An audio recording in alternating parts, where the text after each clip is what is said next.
अस्सलाम वालेकुम everyone, I hope you will be fine. आज हमारा जीके सीरीज का फर्स्ट लेक्चर है और आज हम कहाँ से स्टार्ट करें? इंडो पाक से।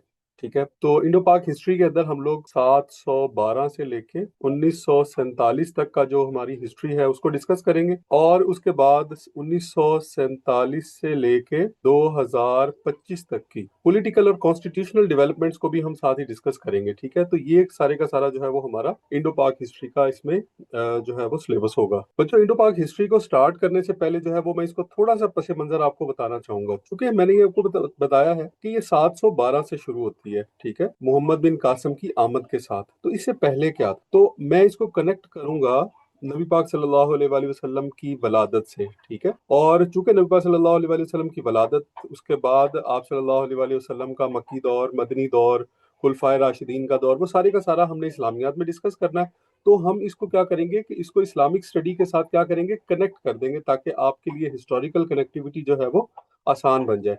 तो यहाँ पे जो है वो हम लोग सबसे पहले ये देखते हैं कि नबी पाक सल्लल्लाहु अलैहि वसल्लम की जो बर्थ है वो कब होती है? 570 एडी में। और उसके बाद नबी पाक सल्लल्लाहु अलैहि वसल्लम का जो दौर है वो आप सल्लल्लाहु अलैहि वसल्लम के विसाल पे जो है वो, जो कि 632 एडी है। ठीक है, नबी पाक सल्लल्लाहु अलैहि वसल्लम का ये जो है वो मक्की मदनी दौर जो है वो यहाँ पे जाके एंड हो जाता है।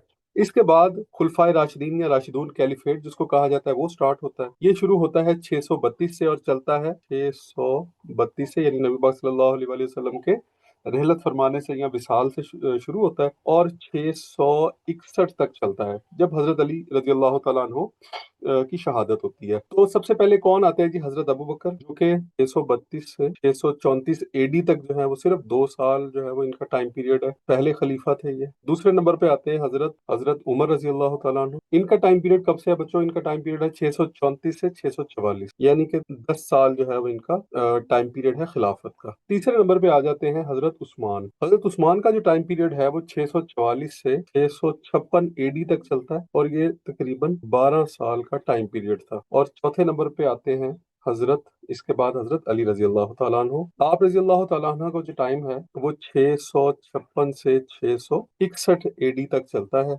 और ये तकरीबन जो है वो 6 साल का टाइम पीरियड है। और इसके बाद फिर कौन आता है जी?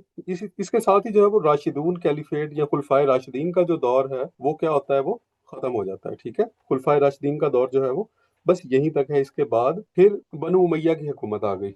तो हजरत अमीर मुआविया का जो दौर है वो 661 से स्टार्ट होता है। ठीक है, और इसी बनु उमैया के दौर में मोहम्मद बिन कासिम जो है वो 712 में यहाँ पर हमारे सब कॉन्टिनेंट में आता है। अब अगर अमीर मुआविया का दौर देखें तो उसमें क्या था? अमीर मुआविया के बाद आता है यजीद, जिसके दौर में करबला का वाक़या होता है। उसके बाद आता है मरवान। अमीर मुआविया का बेटा यजीद और यजीद का बेटा मरवान। अब मरवान के जो है वो 2 बेटे थे। कौन कौन था जी? एक अब्दुल अजीज था और दूसरा कौन था? अब्दुल मालिक। तो अब्दुल अजीज जो है उसका एक ही बेटा था जिसका नाम था उमर, जिनको हम हजरत उमर बिन अब्दुल अजीज के नाम से जानते हैं। और जो अब्दुल मालिक था उसके 4 बेटे। कौन कौन? वलीद, सुलेमान, यजीद दोम और हशाम या हाशम। तो ये 4 बेटे थे। अब होता ये हुकूमत किस तरह से चलती है कि, मैं इसका कलर जरा चेंज कर लूं। हुकूमत का जो ऑर्डर है वो इस तरह से चलता है कि अमीर मुआविया के बाद यजीद, यजीद के बाद मरवान, मरवान के बाद जो है वो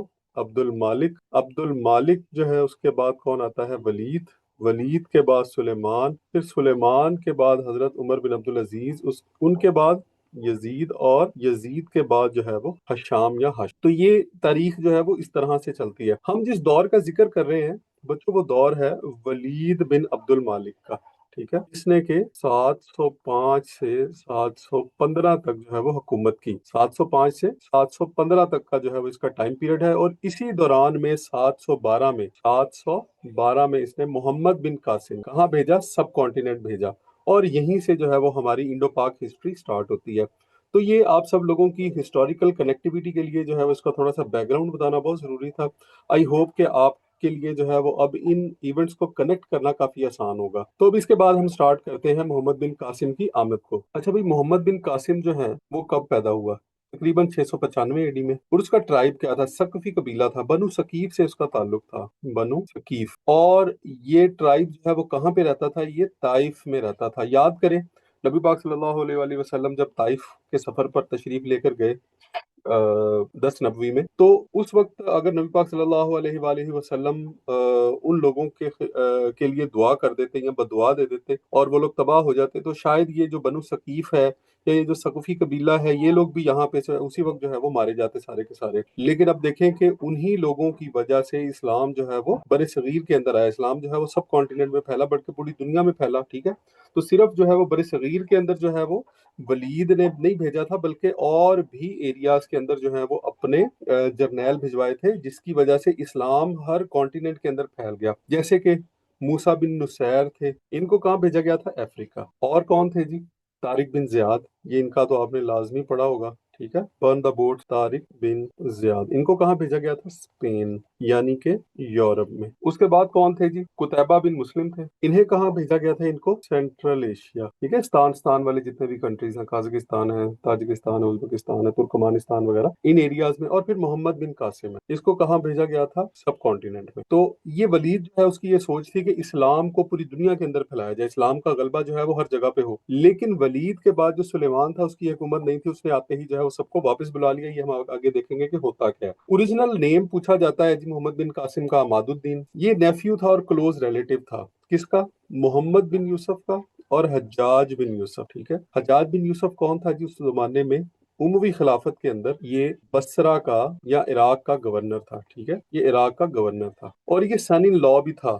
محمد بن قاسم کیا تھا؟ سن ان لا بھی تھا، کس کا؟ حجاج بن یوسف کا، اس کا سن ان لا بھی تھا۔ اور اس نے کیا کیا تھا؟ اس نے چھوٹی سی عمر میں اس کو پرشیا، یعنی کہ جو اس وقت ہمارے پاس فارس کا ایریا ہے، ایران والا جو ایریا ہے، یہاں کا گورنر بنا دیا۔ اور اس زمانے کے اندر جو منجنیق استعمال ہوئی تھی پتھر پھینکنے کے لیے، ٹھیک ہے، پتھر پھینکنے کے لیے جو ایک بڑی سی مشین ہوتی تھی اس زمانے میں جنگوں میں، اس کا پرپس کیا ہوتا تھا؟ یہ قلعے کی جو دیواریں ہوتی تھی بڑی مضبوط ہوتی تھی، تو دور سے بڑے بڑے پتھر ان دیواروں میں مارے جاتے تھے، جس کی وجہ سے وہ دیواریں ٹوٹ جاتی تھی، ادروائز ان دیواروں کو توڑنا ہیومنلی پاسبل نہیں تھا۔ تو اس زمانے میں چونکہ گولہ بارود نہیں تھے، میزائل بم وغیرہ نہیں تھے، تو یہ جو ہے وہ ایک ٹیکنیک استعمال کی جاتی تھی اور منجنیق کے ذریعے ان کو توڑا جاتا تھا۔ اچھا جی، جب سندھ پہ حملہ ہوا تو اس وقت کیا صورتحال تھی یہاں پر؟ محمد بن قاسم کے حملے سے پہلے یہاں پہ راجہ داہر جو ہے وہ حکمران تھا، اس کا فل نام جو تھا وہ داہر سین تھا، اور دیبل یہاں پہ ایک پورٹ ہوتی تھی، اس پورٹ کے جہاں پہ کراچی پورٹ ہے اس کے آس پاس ہی تھی دیبل پورٹ، اس کے ذریعے حملہ کیا گیا تھا۔ اس کی ایک وائف تھی رانی بائی اور ایک وائف اور تھی جس کا نام تھا لاڈی بائی، دو وائفز تھی۔ Raja Dahir killed in this battle, Raja Dahir جو ہے وہ مارا گیا۔ شروع کے اندر جو ہے وہ دو مسلمانوں کی ایسی مہمات تھی، دو ایسی افواج تھی جن کو کہ پستی ہوئی، جن کو شکست ہوئی، یعنی دو بار اس سے پہلے بھی لشکر بھیجے جا چکے تھے لیکن وہ کامیاب نہیں ہوئے۔ تیسری دفعہ میں جو ہے وہ محمد بن قاسم کو بھیجا گیا اور محمد بن قاسم جو ہے اس نے پھر آخرکار راجہ داہر کو شکست دے دی۔ لاڈی بائی جو ہے وہ بھی وائف تھی اس کی۔ کچھ جگہوں پہ یہ کہا جاتا ہے کہ رانی بائی جو ہے اس نے خودکشی کر لی تھی، ٹھیک ہے، اور یہ جو لاڈی بائی ہے اس کو محمد بن قاسم اپنے ساتھ لے گیا تھا، لیکن یہ اس میں بہت زیادہ کوئی سچائی نہیں ہے۔ اچھا جی، فادر آف راجہ داہر یہ کون تھا؟ اس کا نام تھا راجہ چچ جو ہے، اس نے اس سلطنت کی بنیاد رکھی، ٹھیک ہے۔ چچ نامہ سندھ جو ہے وہ آپ نے سنا ہوگا، چچ نامہ سندھ، یا وہ اسی کے نام سے کتاب ہے، فتح نامہ سندھ بھی اس کو کہتے ہیں، چچ نامہ سندھ یا فتح نامہ سندھ۔ ہمارے یہاں پہ ایک شہر ہے چا وطنی، ٹھیک، تو یہ جو چچا وطنی ہے یہ بھی اسی راجہ چچ کے نام سے جو ہے وہ شہر کا نام رکھا گیا۔ تو یہ راجہ چچ جو ہے وہ کون تھا؟ یہ فادر تھا راجہ داہر کا۔ اب ریزن کیا تھی کیوں جو ہے محمد بن قاسم اور یا پھر جو ہے وہ عرب یہاں پہ بار بار حملے کر رہے تھے؟ اس کی ریزن تھی پائریٹ آف سندھ۔ سندھ جو ہے نا اس کا علاقہ، یہ یہاں پر سمندری قزاق موجود تھے، پائریٹ موجود تھے، جو کہ وہاں پہ جانے والی کشتیوں کو، قافلوں کو جو ہے وہ لوٹ لیا کرتے تھے۔ تو ہوا یہ کہ سیلون کا کنگ تھا، سیلون کہتے ہیں اس زمانے میں سری لنکا کا نام تھا، ٹھیک ہے، سری لنکا کا جو کنگ تھا اس نے امیاد جو یا اموی جو رولر تھا اس زمانے کا، خلیفہ تھا ولید بن عبد المالک، اس کے لیے کچھ گفٹس بھیجے تھے، ٹھیک ہے، اور اس کے علاوہ کچھ مال تجارت بھی تھا، کچھ لوگ بھی تھے، کچھ خواتین، کچھ مرد جو ہیں وہ بھی ساتھ میں سفر کر رہے تھے، کچھ تاجر تھے، کچھ پیسے جو ہے وہاں پر اپنے کسی کام سے جا رہے تھے۔ تو ان دا مین وائل یہ ہوا کہ جب یہ دیبل پورٹ کے پاس پہنچے، دیبل پورٹ جو ہے وہ راجہ داہر کے چونکہ پاس تھی، تو وہاں پر جو بحری قزاق ہیں انہوں نے حملہ کیا اور اس کو لوٹ لیا، لوگوں کو جو ہے وہ اپنا یرغمال بنا لیا اور سامان جو ہے وہ لوٹ لیا۔ تو یہاں سے جو ہے ایک خاتون تھی جس کا نام ناہید تھا، یہ بھی سوال پوچھا جاتا ہے کہ ناہید جو ہے اس نے خط لکھا محمد بن قاسم کو، تو وہ کہا جاتا ہے نا کہ وہ بیٹی نے ایک نے خط لکھا اور محمد بن قاسم آ گئے، تو وہ یہی تھی، اس نے خط لکھا اور یہ کہا کہ مجھے بچایا جائے۔ تو obviously मोहम्मद बिन कासिम को तो नहीं लिखा होगा, या तो वलीद को लिखा होगा, और या फिर जो है वो हज्जाज बिन यूसुफ को लिखा होगा। तो उसके बाद जो है वो जो वलीद है उसने हज्जाज बिन यूसुफ को कहा कि यहाँ पे जो है वो इस मसले को हल करें। तो सबसे पहले उन्होंने राब्ता किया राजा दाहिर के साथ, और उसे ये कहा कि हमारा जो माल है वो भी वापस कर दिया जाए, और हमारे जो लोग हैं वो भी वापस कर दिए जाएं, वरना इसका नतीजा कुछ बेहतर नहीं होगा। तो राजा दाहिर ने ये कहा कि ये जो बहरी कज़ाक हैं ये मेरे इख्तियार में नहीं है, ये मेरे अंडर नहीं है, तो मैं भी इनको जो है वो कन्विंस नहीं कर सकता।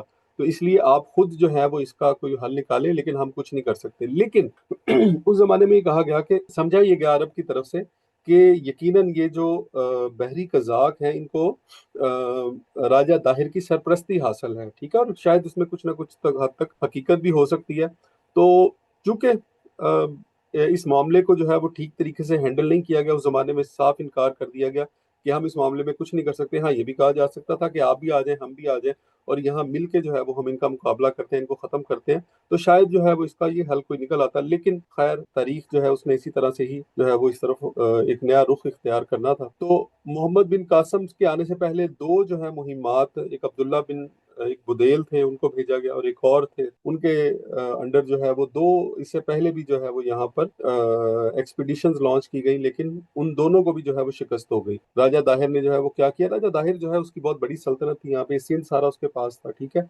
और उसका जो सदर मुकाम था ये अलोर या अरोर था, अलोर भी कहते हैं इसको या अरोर भी कहते हैं, ठीक है। ये जहाँ पे आजकल के जमाने में सिंध में रोहड़ी का शहर है, ये वाला एरिया जो था उसका क्या था, सदर मुकाम था, ठीक है, यहाँ उसको कह सकते हैं दारुल हुकूमत था या कैपिटल था। तो देन फाइनली जो है वो मोहम्मद बिन कासिम को यहाँ पर भेजा गया, ठीक है, उसके साथ बहुत सारी फौज भेजी गई, रीइंफोर्समेंट भेजी गई, मजने के भेजी गई, ठीक है, कि अब ये वाला जो हमला है ये नाकाम नहीं होना चाहिए, ठीक है।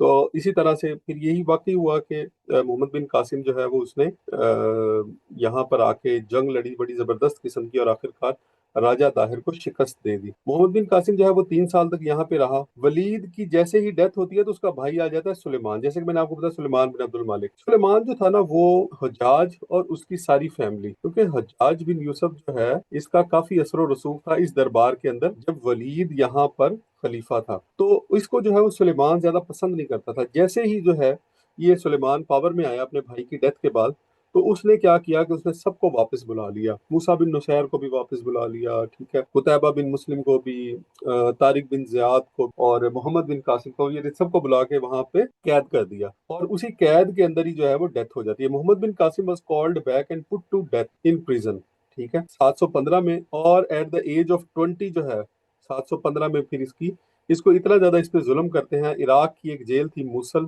ठीक है, मूसल जो है वो शहर है इराक का, यहाँ पे एक जेल थी, उसके अंदर इसको बंद कर दिया गया, इसके ऊपर बहुत ज्यादा जुल्म किए गए, और आखिरकार जो है मोहम्मद बिन कासिम सिर्फ 20 साल की एज में इतनी बड़ी तारीख रकम करने के बाद इस दुनिया से चला गया। तो बच्चों ये था आज का हमारा इंट्रोडक्टरी लेक्चर। इसमें चूंकि हमने हिस्ट्री को जो है वो जरा ज्यादा डिटेल में देखा है, और हमारे जो नेक्स्ट लेक्चर हैं उसमें हम गजनवीज को देखेंगे, हम गौरीज को देखेंगे, ठीक है, उसके बाद हम दिल्ली सल्तनत को डिस्कस करेंगे, देन हम मुगल को देखेंगे, मुगलों के बाद मुगलों में भी जो है वो हम जो शुरू वाले ग्रेट मुगल्स हैं, उसके बाद जो बाद वाले लेटर मुगल्स हैं उनको भी हम देखेंगे, ठीक है। तो ये सारे का सारा जो है वो हमारा इंडो पाक हिस्ट्री का जो सिलेबस है उसको हम क्या कोशिश ये करेंगे कि इसको इस तरह से कवर करेंगे, ये सारी की सारी चीज़ें जो है वो आपको बहुत अच्छे तरीके से समझ में आ जाएं।